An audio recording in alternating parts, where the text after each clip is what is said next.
First contact fallacy.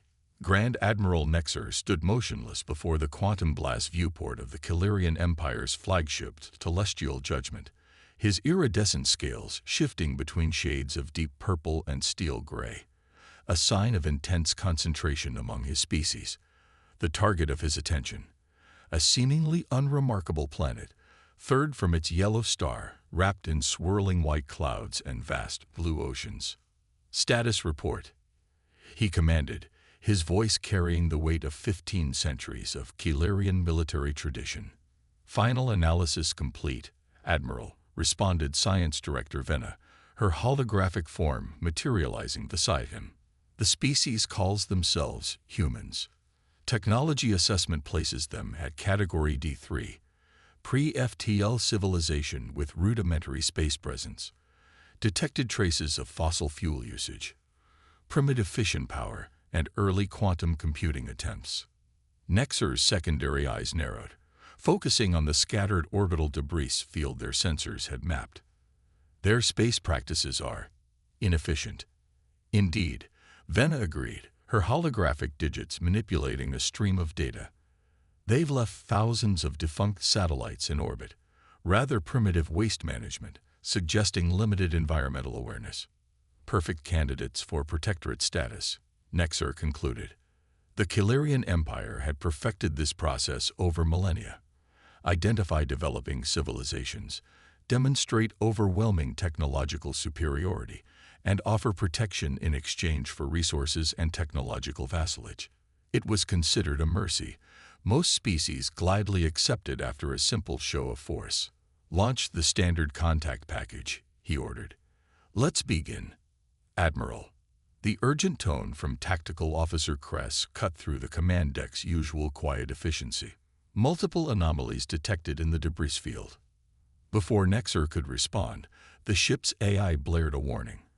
Unknown energy signatures activating. Debris field components are realigning. The scene before them transformed with horrifying elegance.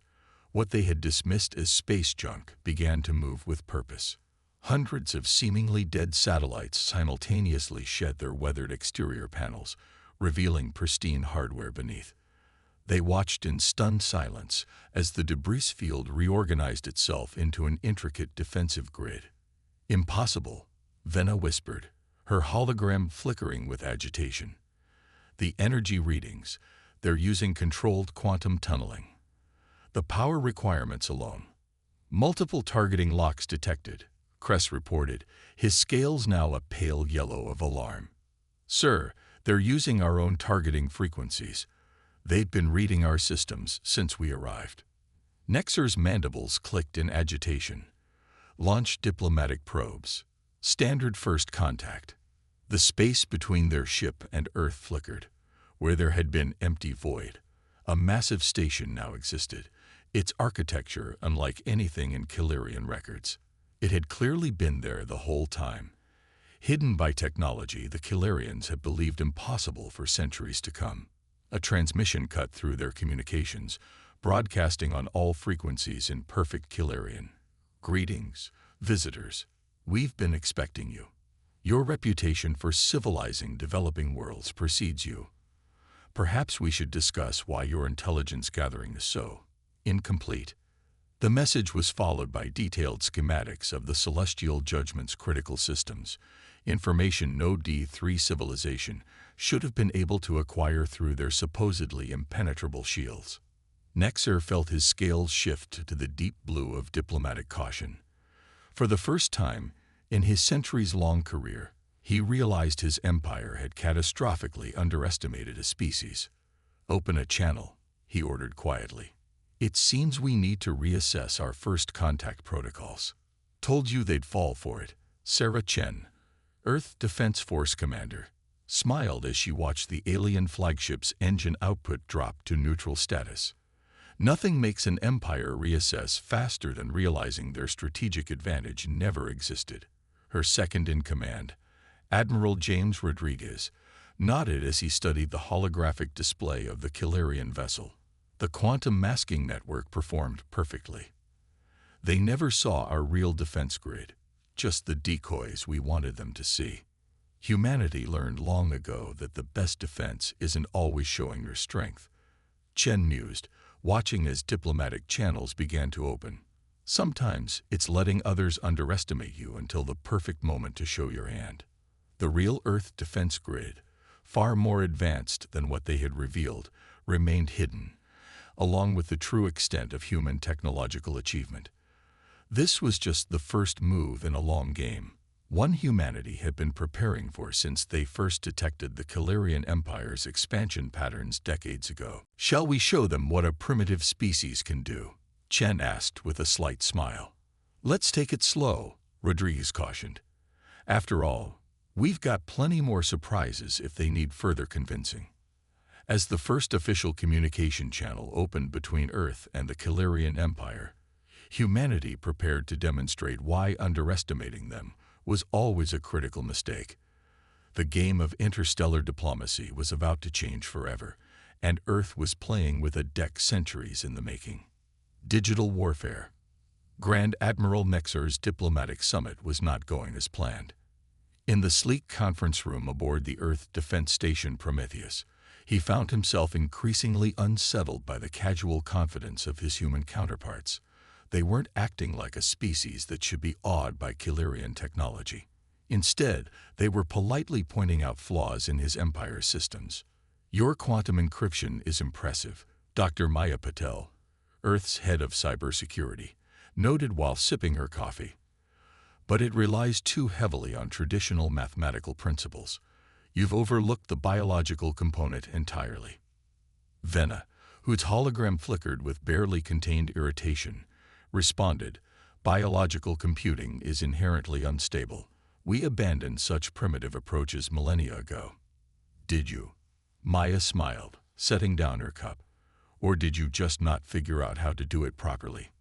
Before Venna could respond, alarms blared throughout the Calirian flagship. Nexar's communicator erupted with panicked reports. Their entire network was under attack. But from where? "Don't worry," Maya said calmly. "This is just a demonstration. Your systems will be back under your control in exactly 3 minutes." Nexar watched in horror as his fleet's most sophisticated defense systems were bypassed like they were children's toys. Their AI cores, the pride of Calirian technology, were being rewritten in real time by code that seemed to evolve as they watched. "Impossible," Venna whispered, her holographic form destabilizing, as she tried to process the data. "You're using organic algorithms. We call it biomimetic computing," Maya explained. "Your systems are designed to fight artificial threats, but we've developed computers that think like living beings, unpredictable, creative, adaptive. They don't just follow logic, they evolve." True to her word, exactly 3 minutes later, everything returned to normal. But the message was clear. Earth's digital capabilities far exceeded the Calirian Empire's expectations. "Perhaps," Commander Chen suggested diplomatically, "it's time we discussed a real alliance, not as protector and protectorate, but as equals." Nexar's scales shifted through a rainbow of colors before settling on a deep, thoughtful blue. "You could have disabled our entire fleet." "We could have," Rodriguez agreed. "But that's not how humanity operates. We prefer to make friends rather than servants, when we can." In the days that followed, the Calirians received a crash course in why humanity's approach to technology had diverged so radically from their own. While the Calirians had pursued perfection through pure logic and mathematical precision, humans had embraced chaos theory and biological inspiration. Their computers weren't just machines. They were synthetic ecosystems with programs that evolved, adapted, and even died, only to be reborn stronger. Their eye wasn't just intelligent. It was alive in ways the Calirians had never considered possible. "Your empire's philosophy," Maya explained during one particularly intense technical exchange, "is built on the idea that technology should overcome nature. Our philosophy is that technology should learn from it." The humans demonstrated systems that made the most advanced Calirian technology look rigid and primitive by comparison. Their quantum computers weren't just processing information. They were growing it, nurturing it like gardeners tending to an infinite digital garden. But why hide all this? Venna asked, her scientific curiosity finally overcoming her initial skepticism. Why maintain the facade of a primitive civilization? Because, Chen replied, we learned long ago that true strength isn't about domination. It's about understanding when to show power and when to withhold it. We watched your empire's expansion, studied your methods. We knew that appearing weak would tell us more about your intentions than appearing strong. Nexer found himself reassessing everything he thought he knew about technological progress. The humans hadn't just developed different technologies.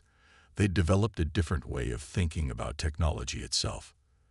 There's something else you should see, Maya said, leading them to a secure chamber deep within the station. We've been developing a new form of hybrid intelligence, a fusion of organic and quantum computing that makes everything we've shown you so far look primitive. As the chamber doors opened, the Kilarians faced their greatest shock yet. Before them stood the future of computing, and it was nothing like they had imagined. The humans hadn't just pushed the boundaries of technology. They had erased them entirely. The demonstration that followed would forever change the course of both civilizations and mark the beginning of a partnership that would reshape the galaxy. But first, the Kilarians had to accept a difficult truth. They weren't here to uplift humanity. Humanity had been waiting to uplift them. The human factor. The crisis struck without warning. A quantum singularity, artificially generated and highly unstable, appeared at the edge of the Sol system. Both human and Kilarian sensors detected the same thing. A tear in spacetime that shouldn't exist, expanding at an alarming rate. Analysis. Commander Chen demanded, standing in the newly established Joint Operations Center on Luna Base. The facility, a marvel of combined human and Kilarian engineering, hummed with activity as both species worked side by side. Grand Admiral Mexer's scales had taken on the deep red of urgent concern. The signature matches void entity technology. We've encountered them before, a species that lives within artificial quantum rifts. They're notorious for creating unstable wormholes as weapons. Their goal? Rodriguez asked, studying the holographic representation of the growing anomaly. Resources, Venna's hologram explained. They consume rare elements, leaving devastated solar systems in their wake. We lost 3 colonies to them before developing countermeasures. And those countermeasures? Chen pressed. Nexer's scales shifted to a frustrated gray. Ineffective. Our standard protocols involve evacuating the system and waiting for the rifts to naturally collapse. It can take decades. The humans exchanged glances. That's not an option, Chen stated firmly. Earth isn't some colony we can abandon. We need a solution, and we need it now. Impossible, Venna declared. The physics involved, even our most advanced calculations can't model the behavior of these rifts accurately enough to. Dr. Patel, Chen interrupted, you've been quiet. Thoughts. Maya had been absorbed in the data streams flowing through her neural interface. The Kilarians are right. Pure mathematics can't solve this. But maybe we don't need to solve it. Maybe we need to feel it. Feel it.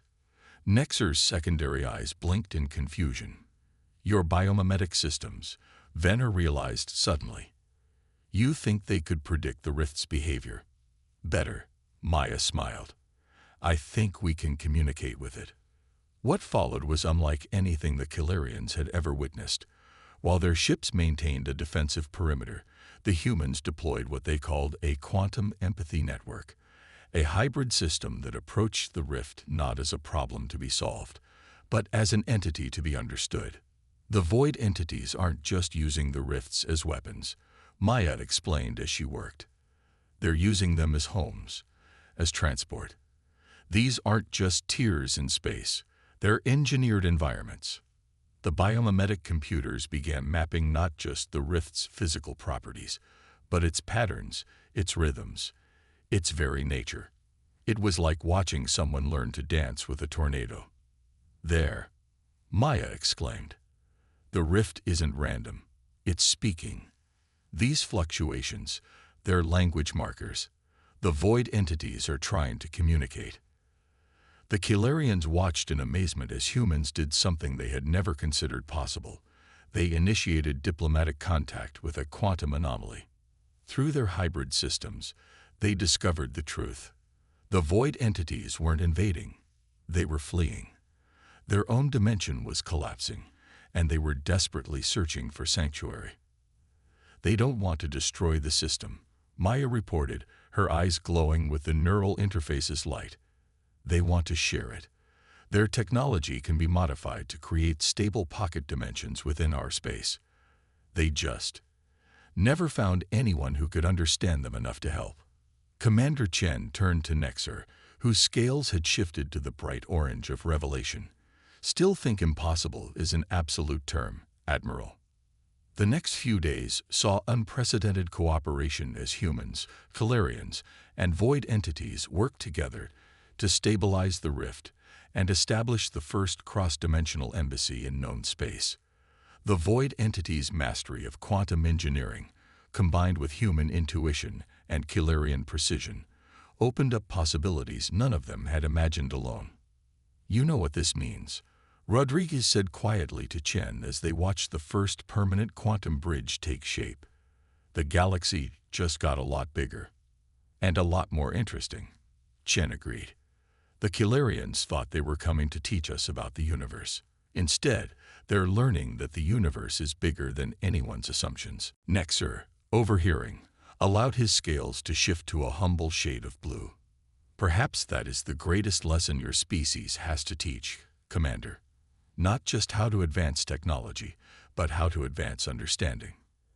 As the three species began the complex dance of building a true alliance, one thing became clear.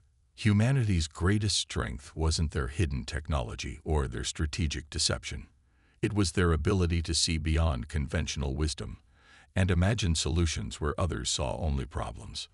The void entity crisis had proved that the future belonged not to the strongest or the most advanced, but to those willing to learn, adapt, and most importantly, to listen, even to the impossible. Hidden strengths. The successful integration of the void entities into soul space had earned humanity unprecedented respect throughout the Kilarian Empire. Yet Grand Admiral Nexer couldn't shake the feeling that he was still missing something crucial about these supposedly primitive humans.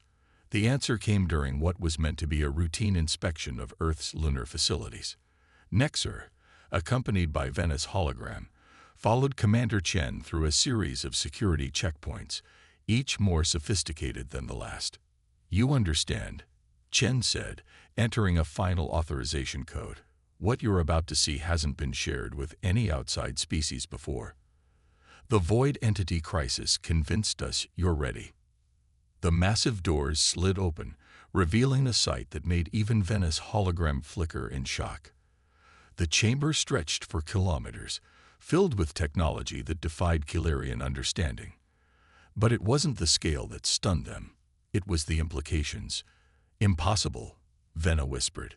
"These are consciousness transfer matrices, quantum consciousness engines, but the power requirements alone would exceed the total energy output of most civilizations," Maya finished, stepping out of the shadows.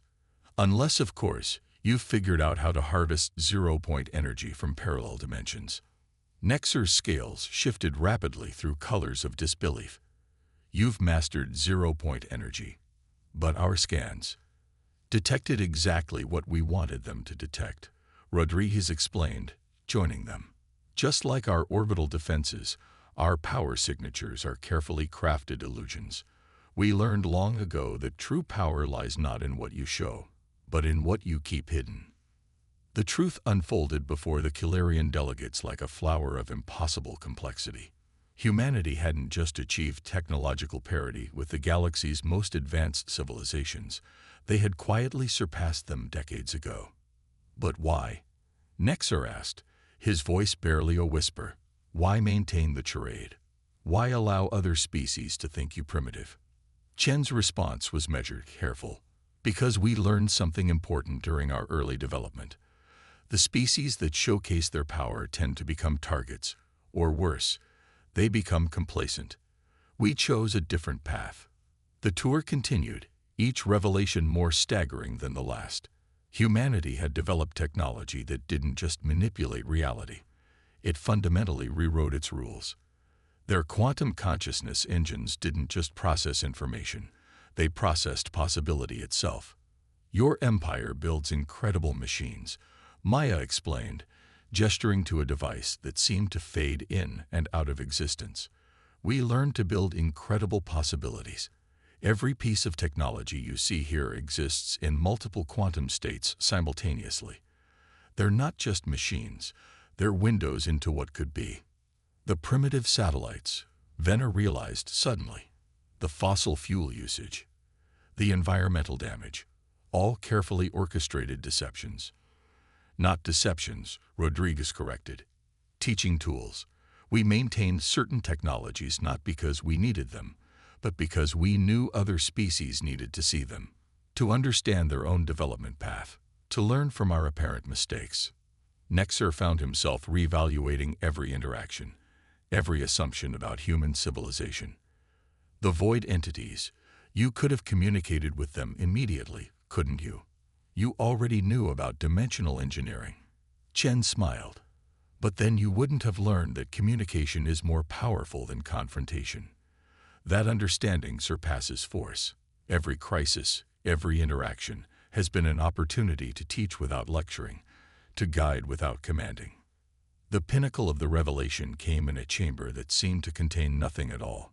Yet when Maya activated it, the very fabric of reality around them became visible, a dancing tapestry of quantum strings and probability waves. This is our true gift to the galaxy, she explained.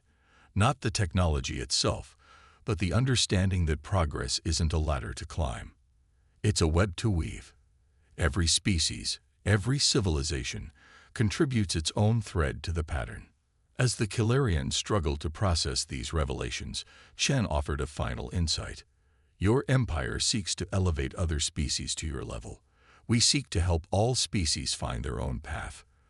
The galaxy doesn't need a hierarchy of civilizations. It needs a symphony of them. The implications were staggering. Humanity hadn't just been hiding their capabilities. They had been orchestrating a galaxy-wide shift in how civilizations interact and develop. The Kilarian Empire's arrival on Earth hadn't been a first contact scenario. It had been a carefully planned step in humanity's greater vision for galactic cooperation. As they left the facility, Nexer's scales had settled into a deep, thoughtful purple. I begin to understand, he said quietly. You're not just showing us your hidden strengths. You're showing us our own. Exactly, Chen agreed.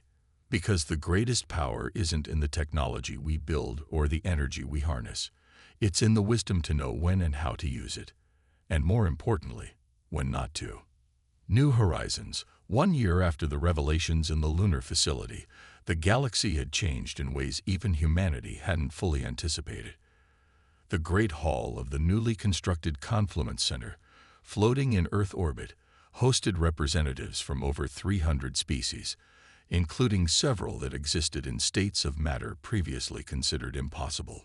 Commander Chen, now Earth's ambassador to the Galactic Confluence, stood beside Grand Admiral Nexer, or simply Nexer now, as he had resigned his military position to serve as the Kilarian Empire's first Minister of Interspecies Development.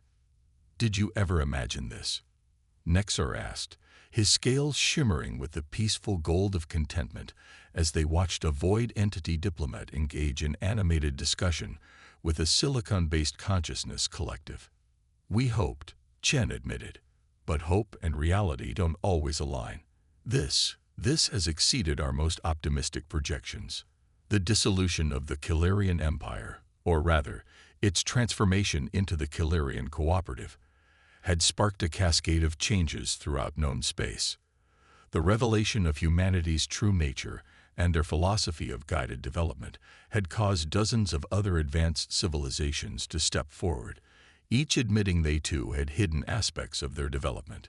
The greatest surprise, Maya commented, joining them at the observation window, wasn't that we had all developed similar technologies. It was that we had all, independently, reached similar conclusions about the responsibility that came with them. Below them, Earth gleamed like a jewel, but it was a different Earth now. The carefully maintained facade of primitive development had been replaced by the reality. A world that had mastered its environment without conquering it, that had achieved harmony through understanding rather than control. The children's experiment was a success, Rodriguez said, using the term that had become common for the younger spacefaring races who were just beginning their journey to the stars. Indeed, the confluence had adopted humanity's approach to developing civilizations. Rather than overwhelming them with advanced technology or forcing them into protective relationships, they were guided through their own natural development paths, allowed to make mistakes and learn from them, all under the careful watch of more experienced species. We received a fascinating proposal from the Quantum Collective in the Carina sector, Maya shared, her eyes gleaming with excitement. They theorized that consciousness itself might be the universe's way of observing and stabilizing quantum states on a macro level. They want to establish a research partnership. Another piece of the puzzle. Nexer nodded. His species' natural color-changing abilities had proven unexpectedly useful in diplomatic situations, allowing for emotional transparency that helped bridge cultural gaps. Each civilization bringing its own perspective, its own gifts. The void entities had revolutionized spatial engineering, turning what were once weapons into transportation networks that connected distant parts of the galaxy. The Calarians' gift for systematic organization had helped create frameworks for managing the increasingly complex web of interspecies relationships. Even the Silicon Consciousness Collective had contributed, offering insights into information processing that transcended traditional organic-synthetic boundaries. There was something else, Chen said, turning to face her companions. The deep space arrays detected what appears to be deliberate signal manipulation in the cosmic microwave background radiation. The implications hung in the air between them. Just as humanity had hidden its true nature from the galaxy, was the galaxy itself hiding something from all of them. The universe, Maya mused, teaching by example, hiding its greatest mysteries until we're ready to understand them properly. Which means our work is far from over, Rodriguez added with a smile. We've only begun to understand what's possible when different species truly work together. A soft chime indicated the beginning of the day's main session. Representatives from all known species would gather to discuss the latest proposals for galactic development, sharing knowledge and resources in ways that would have seemed impossible just a year ago. As they made their way to the council chamber, Chen paused for one last look at Earth. You know what the best part is? She asked her companions. Every time we think we've reached the limit of what's possible, someone, human, Calarian, void entity, or otherwise, comes along and shows us we've only scratched the surface. That's the true gift humanity gave us, Nexer responded, his scales shifting through patterns of deep appreciation. Not the technology, not the knowledge, but the understanding that the greatest discoveries come not from showing our strength, but from sharing our questions. The chamber doors opened, revealing the assembled representatives of countless civilizations, each with their own story, their own path, their own contribution to the greater whole. The galaxy had entered a new age, not one of empire or competition, but of collective growth and shared discovery. And somewhere, in the quantum fluctuations of spacetime itself, the universe watched its children learn, grow, and reach for understanding that transcended the boundaries of species, of form, and of possibility itself.